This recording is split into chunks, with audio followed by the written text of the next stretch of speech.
औज़ुबिल्लाहिमिनश्शैतानिर्रजीम बिस्मिल्लाहिर्रहमानिर्रहीम। अस्सलामुअलैकुम। आज की क्लास में खुशामदीद। हमारा माहाना तरबियती मौजू है अल्लाह ताला की नेमतों का शुक्र अदा करना।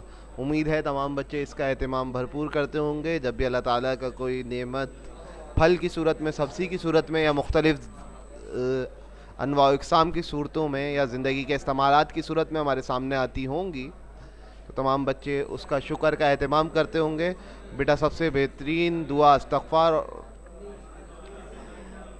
सबसे बेहतरीन जो है तौबा का तरीक़ा इस्तग़फ़ार है। इसी तरह हमने जो अल्लाह ताला का शुक्र अदा करना है वो हर चीज़ में अल्हम्दुलिल्लाह कह कर करना है। Class 6 subject science, lecture number 3, chapter number 4, micro organism. अपनी क्लास का आगाज़ करेंगे। माइक्रो ऑर्गेनिज़म चैप्टर नंबर 4 हमारा चल रहा है।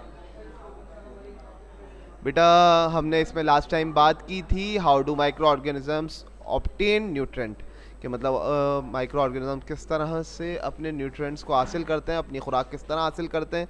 और इसी हवाले से हम लास्ट टाइम बात कर रहे थे। तो हमने कहा था कि भाई कुछ हैं जो अपना खाना खुद बनाते हैं, लेकिन ज़्यादातर कहाँ मौजूद होते हैं, इंसान की बॉडी के अंदर मौजूद होते हैं। कुछ हार्मलेस होते हैं, कुछ फ़ायदेमंद होते हैं और कुछ नुकसानदेह होते हैं। जो नुकसानदेह हैं हम उसको पैरासिटिक बोलते हैं। अब हमने ये बात की थी some micro organism live on और इनसाइड अदर माइक्रो ऑर्गेनिज्म। कुछ माइक्रो ऑर्गेनिज्म दूसरे लिविंग ऑर्गेनिजम्स के अंदर होते हैं या उनके ऊपर होते हैं, उसको आप पैरासाइट्स कहते हो। और ये दूसरे लिविंग थिंग के ऊपर सर्वाइव करते हैं और उनसे अपना खाना हासिल करते हैं।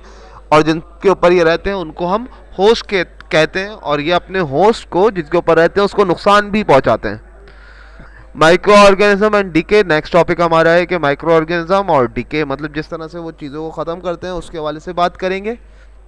सबसे पहले व्हाई डज फूड रूट और decay, why do dead plant, dead animals and their waste disappear over time, what would happen if they did not. भाई ये है कि भाई जो आपका जो खाना ख़राब होता है या बेकार हो जाता है उसकी वो क्यों होता है। अगर डेड प्लांट और एनिमल होते हैं तो वो कुछ टाइम बाद डिसअपियर हो जाते हैं, और अगर ऐसा ना हो तो क्या होगा। What would happen if they did not, अगर ये ना हो तो क्या होगा। Microorganism that can break organic matter into simpler substance. आपका जो माइक्रो ऑर्गेनिज्म है वो क्या करता है, ऑर्गेनिक मैटर्स को सिंपलर सब्सटेंस में तोड़ देता है। अब ऑर्गेनिक मैटर क्या है, ऑर्गेनिक मैटर और सब्सटेंस और material that come from organism. Organic matter वो होता है जो ऑर्गेनिज्म से हमारे पास आता है। आप इस सेशन के एंड में इंशाल्लाह आज की क्लास और कल की क्लास में आप सीखेंगे कि ऑर्गेनिक मैटर क्या है और डिकम्पोजर क्यों इंपॉर्टेंट है, और how are microorganism related to decay, और माइक्रो ऑर्गेनिज्म किस तरह से रिलेट होते हैं डीके से। भाई डिकम्पोजर को सबसे पहले समझ लें क्या होते हैं। डिकम्पोजर क्या होते हैं, they consume eat dead plants and animal and decompose them, reduces them to simpler form of matter. Primary decomposer fungi और बैक्टीरिया। नॉर्मली आपके पास जो एनिमल्स और प्लांट्स मर जाते हैं या ख़राब हो जाते हैं, फिर उसके बाद जो एनिमल्स हैं उनका जो बॉडीज़ वगैरह होती हैं उसको आहिस्ता आहिस्ता करके डिकम्पोजर बिल्कुल ख़त्म कर देते हैं और ज़मीन के अंदर मिला देते हैं। इस ये लिखी हुई है बात। Fungi and bacteria play an important role in nature. They break down the unused dead material. जो अनयूज डेड मटेरियल है उसको क्या करते हैं, ये उसको चेंज कर देते हैं न्यूट्रेंट में जो सॉइल के लिए काम करते हैं, सॉइल के लिए फ़ायदेमंद होती है। Which plant use to grow, जो प्लांट ग्रो करने के लिए इस्तेमाल करते हैं। They are important part of the food chain. आपने जो फूड चेन पढ़ी थी उसमें सबसे इम्पॉर्टेंट रोल जो है डिकम्पोजर अदा कर रहे होते हैं।